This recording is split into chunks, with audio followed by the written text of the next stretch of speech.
Hello, and welcome to Macro Minutes. During each episode, we will be joined by RBC Capital Markets experts to provide high-conviction insights on the latest developments in financial markets and the global economy. Please listen to the end of this recording for important disclosures. Welcome to our first edition of Macro Minutes in 2024, titled Too Good to be True. This session is recorded on the 9th of January 2024, and my name is Peter Schafrick. I shall be your host for today's edition. Bond and equity markets have rallied sharply at the tail end of 23, essentially based on a soft landing scenario that sees inflation back at target as early as Q2 24 in most cases, while growth is weakening but not descending into a fully-fledged recession. This scenario would allow central banks to cut rates, according to current market pricing, as early as March or April, and we'll see up to 150 basis point of rate cuts before the year is out, from the Fed and the ECB respectively, with other central banks, such as the Bank of England, following hard on their heels. That being said, early in 24, most parts of the financial market struggled to continue this theme, and we think for good reasons. Incoming data was not as weak as some might have hoped for, particularly in Europe. Central bank speakers have been rolling back some of the more dovish rhetoric that we've seen and heard at the end of 23. And the fully expected bond supply wave seems to have left some footprints into the market nevertheless. 10-year bond yields have now risen 25 to 30 basis points, depending on where you look. And equity markets have also given back some of the gains. To make some sense of why these moves came about, I'm once again joined by a full suite of RBC experts, and I'm sure we will all benefit from their insights. We'll start with Blake Quinn to talk about the US and the Treasury market, followed by Gordon Scott, who's going to fill us in on some of the recent data releases coming out of Europe. Jason Dorr will tell us what the story is in Canada, and our special guest today, Andrea Marchigiano, will walk us through the early days of the credit market, and particularly how the strong primary market pipeline has been digested. And with that, I'll hand it over to Blake. So I kind of wanted to do two things with my time today. One is just kind of level set, give a brief overview of some of the kind of updates you were just mentioning, given that it's been a decent gap since the last one of these calls that we've recorded. And then second, talk briefly about the Fed's quantitative tightening program, or QT, just given that that has jumped back into the narrative over the last week. So first on kind of what we're seeing in markets right now, after the so-called pivot at the FOMC meeting in mid-December, 10s broke below 4%, ground lower into year end, as markets started to pull forward the timing of the start of the cutting cycle. Of course, this move was happening against a backdrop of very low liquidity, holiday trading conditions. So it's easy to kind of dismiss it a bit. And sure enough, as markets came back in after the year turn, started to hit reset, we saw yields pop back above 4%. And they seem to be holding in a fairly tight range around that level, at least to start this week. Markets have seemed to, largely wave away a lot of the post-FOMC comments from Fed officials that, at least in our view, haven't really been indicating any type of urgency around getting the cutting cycle started, even if the conversation about starting that cutting cycle has started. Pricing for a March cut has come off a bit since just after the December FOMC, but we're still showing greater than a 50% probability, and 2024 year end showing more than 5 total cuts compared to the 3 that are shown in the median Fed SEP dot. I think when we look at the data that's happened over that time, we'd characterize recent data as pretty consistent with our call for a soft landing. We've had evidence of further cooling in inflation. Labor market data has been holding in despite a continued reduction in tightness. We'll get another read on inflation later this week with the release of December CPI. We're looking for a month-over-month core print, just a hair below consensus. We have a high 0.2% month-over-month versus Bloomberg consensus is looking at a 0.3%. So a bit softer there than consensus. Overall, nothing we've seen, though, over the last month, either in the Fed speak I was discussing or the data, has really materially shifted the views that we outlined in our 2024 year ahead late last year. And if anything, the modest shift in Fed rhetoric since the December FOMC, I think really served to even out the balance of risks around our call for a gradual adjustment-minded cutting cycle kicking off in June. As I mentioned, we haven't really seen any signs of urgency where we would expect the Fed was trying to set up a March cut. Like I said, I think they've started that discussion process, but nothing they've said thus far, I think, really serves as a deliberate attempt to get the markets pricing in that March cut. So we haven't really pulled forward our cut from June, but I do think the odds of an earlier start are about now even with those of a later start relative to that June call.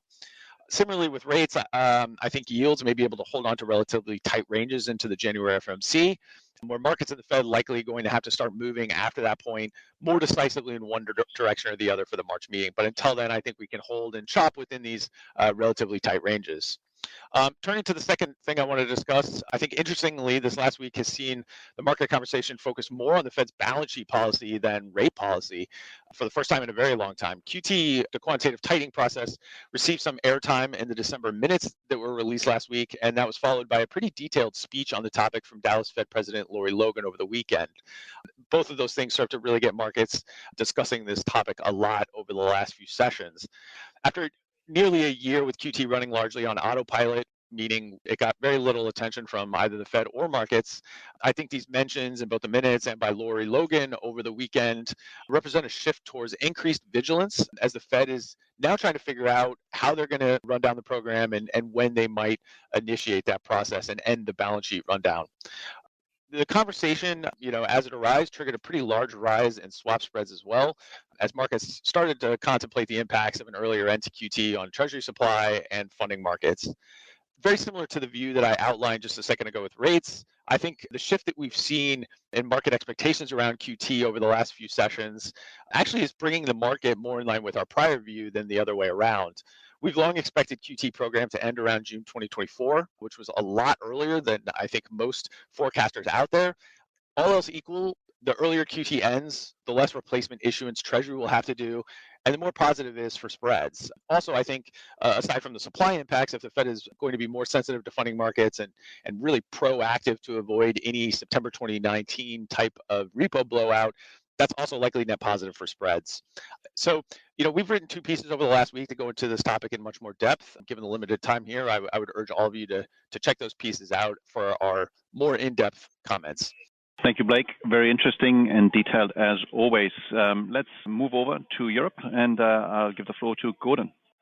Since the new year, we've had a number of data points which have pointed to a stabilization in the euro area economy. This started with the bank lending data published last week. This showed quite a large increase in euro area bank lending in November, the 3-month over 3-month pace of bank lending rising to its highest level since November 2022. While half of this increase was driven by lending to other financial corporations, we've also seen an uptick in lending to both households and businesses, with both on a 3-month over 3-month basis back in positive territory. This improvement in loan growth is particularly notable as both we and the ECB had expected weak loan growth to drag on investment spending in 2024. Indeed, we thought that the main area of upside support to growth next year would come from consumption. But nonetheless, the potential improvement in bank lending and hence investment represents a potential source of upside risk to our and the ECB's growth projections. We've also seen as well an improvement, indeed stabilization, in the survey data. This started with the PMI release, where we saw quite a large upward revision to the December estimate.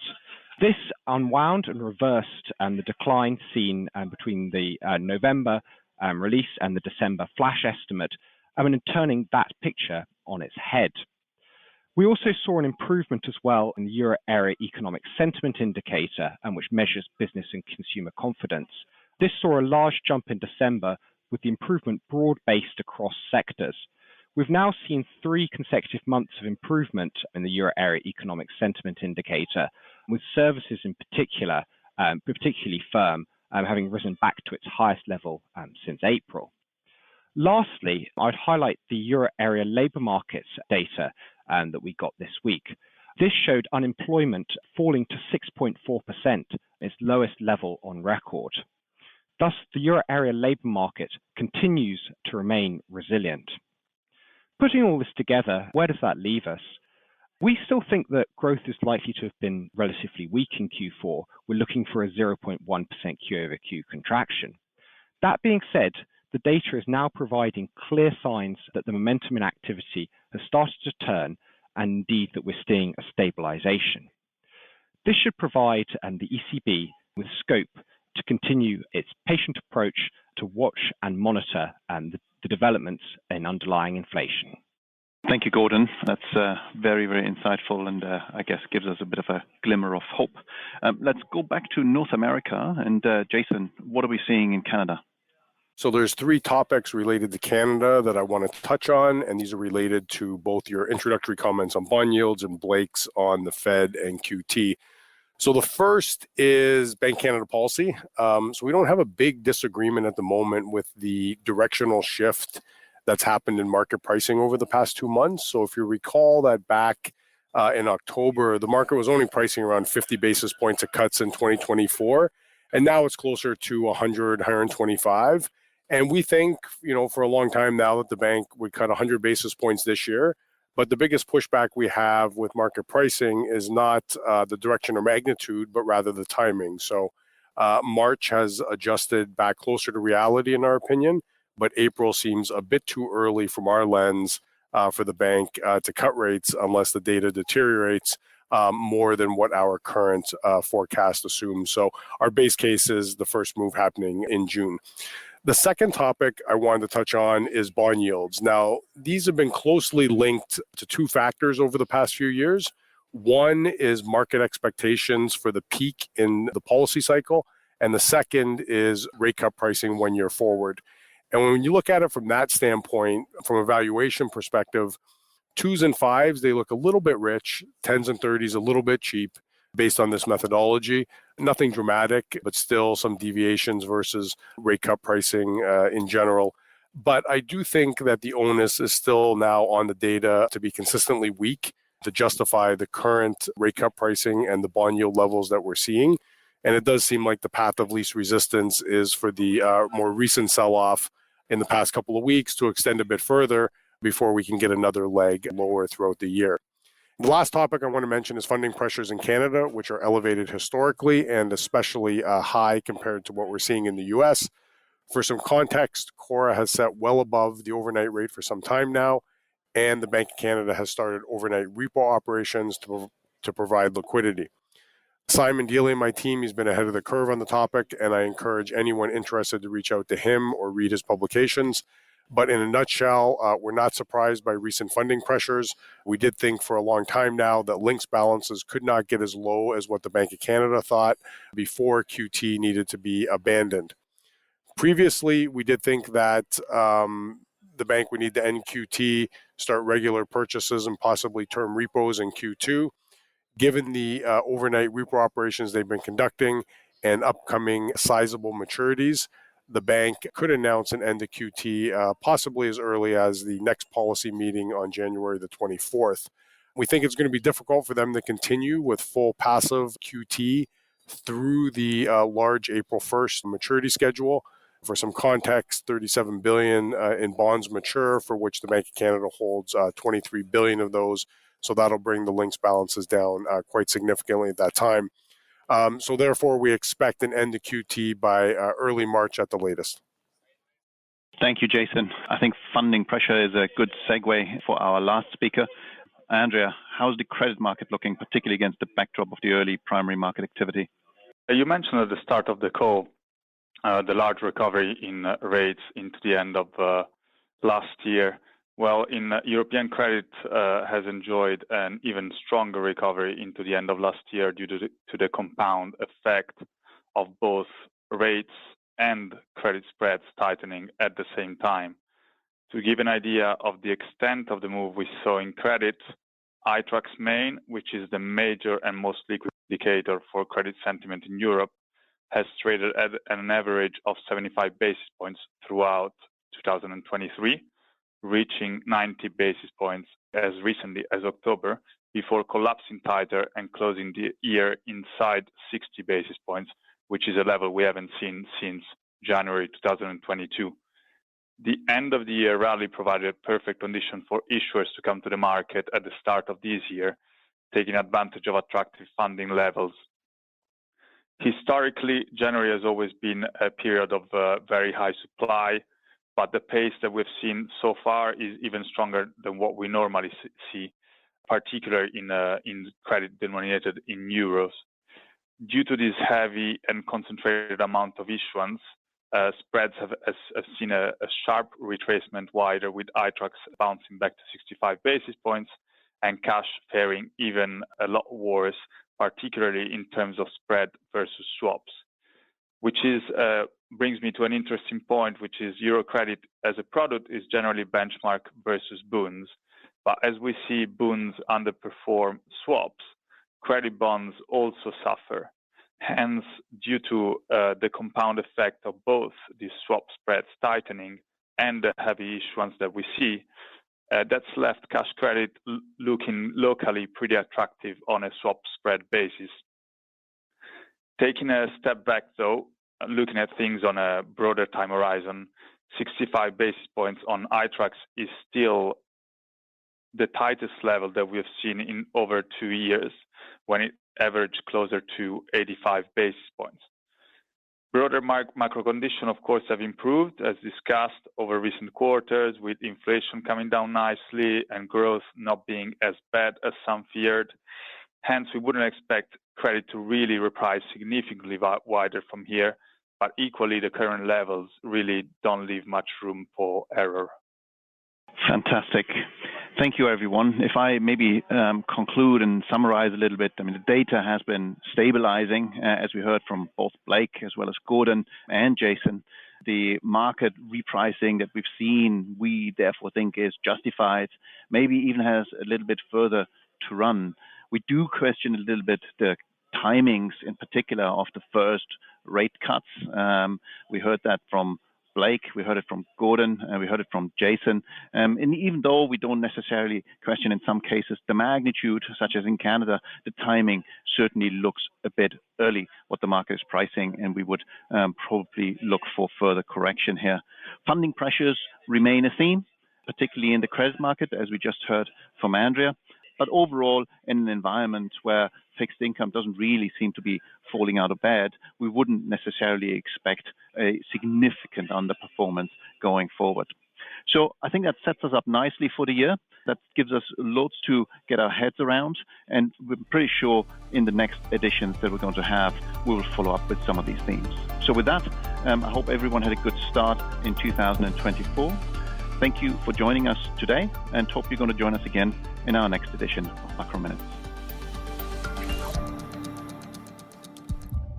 This content is based on information available at the time it was recorded and is for informational purposes only. It is not an offer to buy or sell or a solicitation, and no recommendations are implied. It is outside the scope of this communication to consider whether it is suitable for you and your financial objectives.